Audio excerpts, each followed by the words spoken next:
তো হ্যালো সবাইকে, good morning. তো সকাল সকাল ঘুম থেকে উঠে চলে গেলাম লেচু গাছের ওখানে। তো দেখতেই পাচ্ছ লেচুগুলো কিন্তু বেশ সুন্দর লাগছে। আর নিজের গাছে লেচু হলে কিন্তু বেশ ভালো লাগে।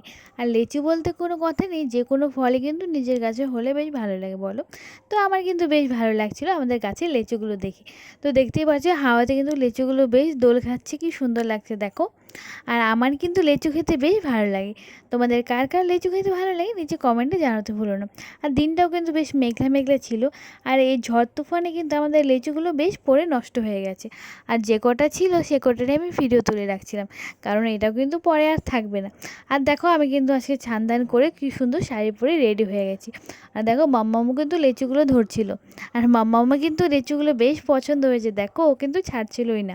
তো দেখতেই পাচ্ছি আমি আর মাম্মাম দুজনেই কিন্তু লিচু গাছের নিচে ভিডিও করছি, ফটো তুলছি। বেশ কিন্তু মজা হচ্ছিল ওখানে।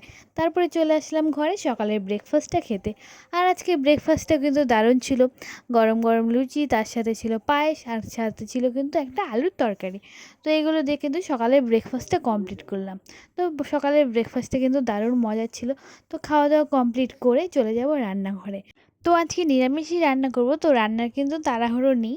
তো আস্তে আস্তে কিন্তু আমি ব্রেকফাস্টটা কমপ্লিট করব। আর আজকে আলুর তরকারিটাও কিন্তু ভীষণ টেস্টি হয়েছিল, আর পায়েসটাও।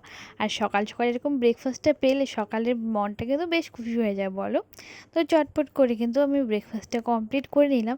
তারপরে রান্নাঘরে চলে গেলাম। আজকে নিরামিষ রান্না করবো বলেছিলাম। পটল ভাজি, ভেন্ডি ভাজি, বেগুন ভাজি, আলু কারকল ভাজি, শাক, তারপর একটা সবজি আর ডাল। তারপরে মামামকে দেখো বেশ গরম পড়ছে, ওকে কিন্তু চুল কেটে দিয়েছি।